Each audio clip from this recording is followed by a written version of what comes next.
J'ai longtemps pensé qu'on était tous prédestinés à une certaine destinée. Le fait qu'il y avait des gens qui étaient plus ou moins intelligents, qu'on avait plus ou moins de chance et qu'il fallait juste composer avec ça. Je pense, à vrai dire, que pendant mon enfance, j'ai longtemps pensé ça, parce qu'on me répétait sans cesse, ah, t'es beau, ah, t'es intelligent, tu pourrais faire ça, ça, ça. Et peut-être que la première petite claque que j'ai pris, c'est vers mes 15 ans, je dirais. Même si c'était loin d'être assez, c'est en me rendant compte, en fait, d'où venaient mes grands-parents chinois. J'ai appris que mes grands-parents chinois venaient d'un village à peu près situé nulle part en Chine et qu'ils étaient à deux doigts de crever de faim littéralement. Et que c'est ça qui les a poussés à immigrer vers la France afin d'y trouver un travail et jusqu'à en fait actuellement être en capacité de prospérer. Casser le destin tel qu'on pourrait le définir par le labeur pur et dur. Il n'y a rien d'autre. Le labeur. La force de travail et l'énergie mise à disposition d'un objectif concret, s'en sortir. Puis une fois que tu t'en sors, ne jamais, à tout prix retourner dans cette situation. Édifier la forteresse. Ça, c'était une première petite claque. Mon premier petit... Ok, en fait, le destin, je sais pas si je vais compter sur le fait que les choses vont arriver. La seconde, je dirais, c'est quand j'ai été exposé, via Internet évidemment, au fait que des gens arrivent à ériger, à regrouper des millions sur Internet. Le fait que un mec, peut-être qui habite en face de chez moi, sur son ordi, il fait certaines choses, certains process qui vont lui permettre à la fin d'obtenir des millions d'euros. C'est pas aussi simple que ça. Il y a évidemment plein de choses qui sont impliquées derrière ça. C'est littéralement du business, de l'entreprise, etc. Mais c'est possible. C'est pas genre quelque chose qui n'est pas accessible à tout le monde. C'est une possibilité autant que aller bosser en bas de chez moi en tant que caissier. C'est une question de choix. Et c'est une chose que j'ai mis énormément de temps à comprendre. Parce que c'est dur à croire. Toute ta vie, on te dit, tu vas faire des études avocat ou médecin, littéralement. J'ai malheureusement ce cliché où bah, j'ai été dans une famille française et mes grands-parents me disaient, tu es beau et intelligent, tu peux faire avocat ou médecin.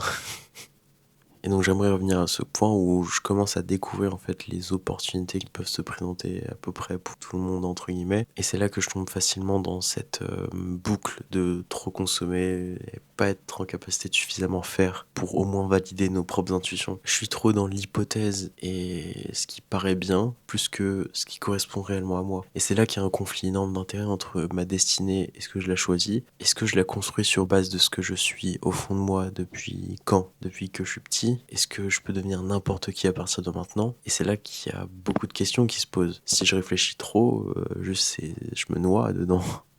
Selon moi, les plus grandes plaies sont sur base de choses qu'on ne remet pas en question. Des choses qui sont installées et qui sont là, mais qui sont tellement évidentes qu'on n'en remet pas en fait la question de l'existence. C'est pas du tout sur la même échelle de temps, la même échelle, la même profondeur, mais c'est un peu le père qui a des lunettes sur le nez et qui dit où sont mes lunettes? Genre, je cherche mes lunettes, mais où sont mes lunettes? Et en fait, il peut voir l'extérieur de ses branches, etc. Mais c'est tellement en fait dans son champ de vision, comme, je sais pas, pour moi, là, mes cheveux que où sont ces lunettes quoi.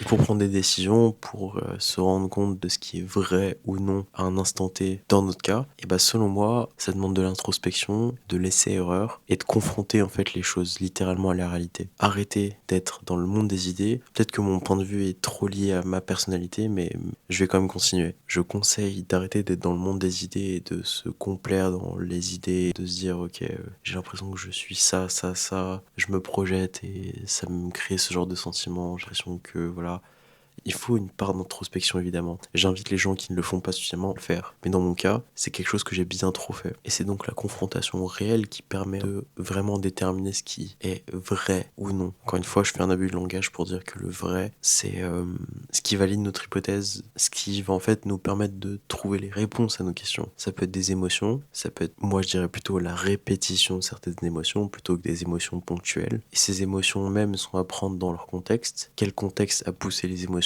Est-ce que certains contextes vont pas potentiellement nous faire avoir des émotions à ne pas prendre en compte? Par exemple, un contexte tellement exceptionnel que on devient complètement beaucoup trop positif sur la vie ou ce genre de choses. Typiquement, je vais parler de mon cas.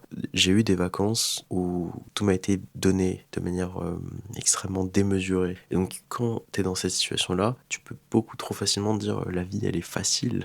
C'est trop simple, je peux tout faire, etc. Ça va me prendre tellement peu de temps, tout est trop simple. Je pense que la situation que je viens de mentionner est une chance que peu de gens ont, mais pour faire le parallèle, c'est en fait des circonstances qui vont créer une mauvaise mesure des choses.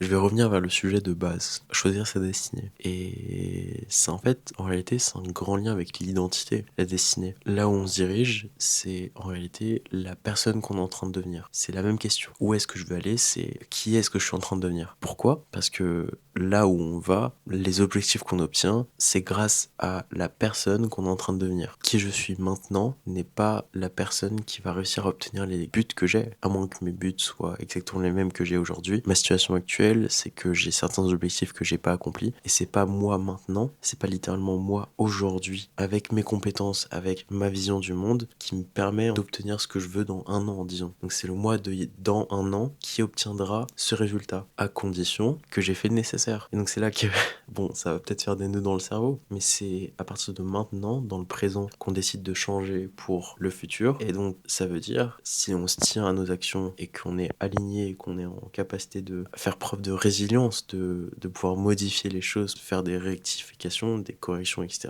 Et bah c'est en faisant tout ça donc dans le présent pour le futur qu'on décide de son futur et de sa destinée, qu'on atteint nos buts. J'espère que ça aura du sens, mais la conclusion, c'est que c'est dès maintenant que ça se joue. C'est dès maintenant qu'on choisit d'être la personne qui deviendra celle qui obtiendra les buts qu'on veut atteindre. Autrement dit, tu choisis ta destinée à partir de maintenant. Et une des réponses que j'ai obtenues très récemment, c'est la capacité à voir long terme. La capacité à se projeter sur plus que 6 mois.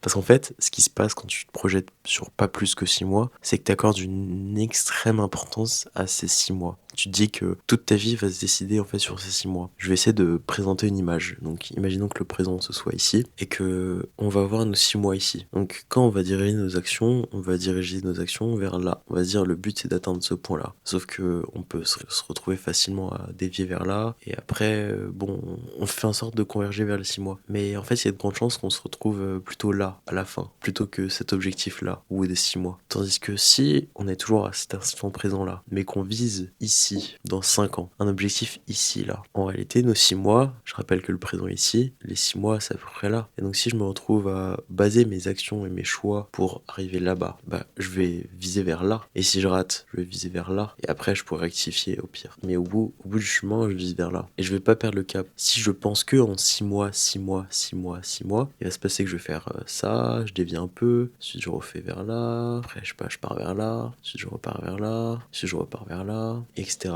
etc., etc. Et mon but final, il était plutôt là. En dehors du souci de direction que pose le fait de se projeter que sur 6 mois, je l'ai mentionné, mais c'est le rapport au temps. Le fait que, avec un horizon de 6 mois, on peut trop facilement perdre du temps, étonnamment, parce que on met bien trop d'importance sur des choses inutiles. On va oublier ce schéma que j'ai fait sur ma vitre.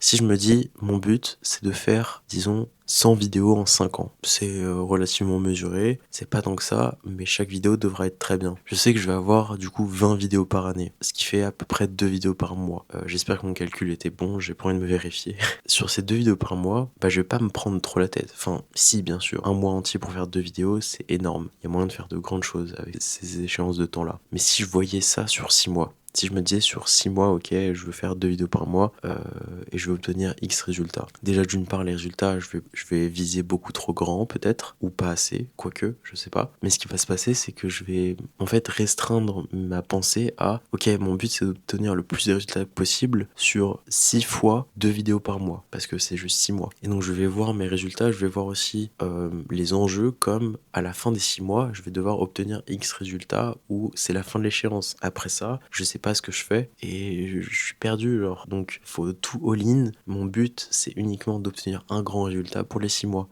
Mais je me rends pas compte de ce que je loupe en fait. Je me rends pas compte que sur ces 6 mois, bah, j'ai juste déjà de l'expérience à prendre. J'ai beaucoup d'erreurs à faire pour comprendre des choses. Et si je perçois ça comme une petite étape pour quelque chose de plus grand, et bah, je vais pas essayer de chercher un petit résultat parce qu'en 6 mois, on construit pas grand chose. On peut construire des choses très cool, hein, mais 2 vidéos par mois, même si j'ai des choses à côté, etc., que j'ai une vision plus globale sur ces 6 mois, on peut pas changer le monde. Encore moins quand on a des moyens moyens limités. Peut-être que c'est le cas quand, tu vois, t'as déjà des moyens financiers. En fait, en réalité, si t'as des moyens financiers, c'est que t'as l'expérience et t'as l'énergie qui a été cristallisée dans cet argent-là. Donc, des moyens financiers, c'est pas juste des moyens financiers. C'est pas quelque chose qui sort de nulle part. C'est une énergie que théoriquement tu mérites et qui, en fait, te revient, que tu peux utiliser. Donc, le temps, les 6 mois, c'est pas vraiment des 6 mois, parce qu'ils utilisent aussi de l'énergie du passé. Et vu que je m'adresse théoriquement à des gens dans ma situation, on n'est pas dans cette situation. Donc on se projette pas sur 6 mois. On se projette sur plus longtemps. Parce que ce qu'on veut accomplir, c'est pas un petit objectif dans 6 mois. C'est un cap, une direction qui sera vouée à changer, mais qui au moins nous permet de prendre les bonnes décisions et nous amène vers le meilleur.